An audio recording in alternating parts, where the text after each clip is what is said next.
I was at home on sick leave. I had caught a cold somewhere and had been fighting a fever and cough for 3 days. After I swallowed 5 handfuls of pills prescribed by the house doctor, I felt much better. The clock struck 7 o'clock in the evening. Elena, my wife, had gone to a restaurant for a corporate party for the anniversary of one of her bosses, an event they had decided to celebrate with a big party. The invitation extended to me, but I declined. What good was it if I sneezed and coughed among the apartment was eerily quiet, and I wandered around aimlessly, not knowing what to do. The silence was oppressive, reinforcing a loneliness I still didn't recognize. My thoughts returned to Helena. I imagined her laughter and chatter at the party, and I was seized with a fit of envy. The contrast between her lively evening and my reticence made the silence even more stifling, and I felt a growing restlessness pacing back and forth, searching for something.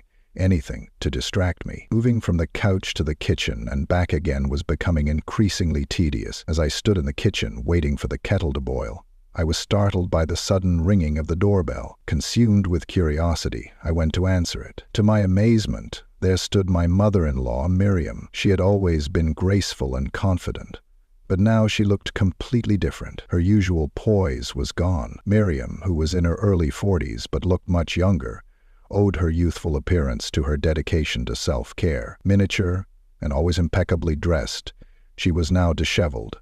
Her eyes were puffy, tears were streaming down her face, and she clutched a handkerchief in one hand, occasionally wiping her nose with it. It seemed to me that in every tear she shed were years of held resentment and betrayal, emotions she might have hidden deeply to keep up a dignified appearance. Her vulnerability was palpable, and it touched a nerve with me, making me see her in a whole new and profoundly human light. Despite her emotional state, her hair remained impeccably styled, which was a wonderful contrast to her whiny expression. I had never seen her so vulnerable. Miriam had always radiated warmth and unwavering calm, but now she was a shadow of that image. I silently helped her out of her coat and boots and escorted her into the kitchen.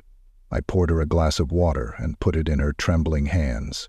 While she drank, I waited, feeling that she needed time to recover. "Has something happened to Helena?" I asked quietly, concern evident in my voice. She shook her head, and the tears flowed down her cheeks again. Watching her frail figure shudder with every sob, I felt an overwhelming pity. It was unlike anything I had felt before. After a few moments, Miriam managed to explain everything. Through scraps of words and suppressed sobs, she told me that she had seen her husband, my father-in-law, in the company of a much younger woman. The scene was imprinted on her memory. He was kissing and hugging this woman in the car. Her voice trembled when she spoke, disbelief and heartache resounding in it. Realizing that this conversation needed something stronger than tea, I pulled out a bottle of cognac, 2 shot glasses, and a lemon. I poured us both a shot. Miriam drank hers in one motion and gestured for more. Her hands shook as she reached for her glass, and I didn't hesitate to fill it. "I think I need all this fitness, these fillers, this endless nonsense?" she asked, desperation evident in her voice. "I've done it all for him. I lived for him, breathed for him." She began to tell the story of her life, the words flying out of her mouth in a mixture of anger and sadness. Miriam recounted her youthful affair with her husband, her voice shaking with nostalgia and pain. As she spoke, I saw her in a new light. She wasn't just the polished, reserved woman I'd always known. Beneath her was a deep person, vulnerable and filled with unspoken pain. We continued to talk, and the conversation flowed as naturally as the cognac we were drinking. Soon the bottle was empty. "Maybe things will get better," I suggested hesitantly, though even to myself the words sounded hollow. Miriam shook her head, her eyes heavy with despair. There was no point. Their eyes filled with tears. "Miriam," I said, crying out for her. "Miriam!" "I have to go," she said suddenly, rising from her chair. I stood up too, ready to see her off. As we reached the kitchen door, she stopped abruptly and turned to face me.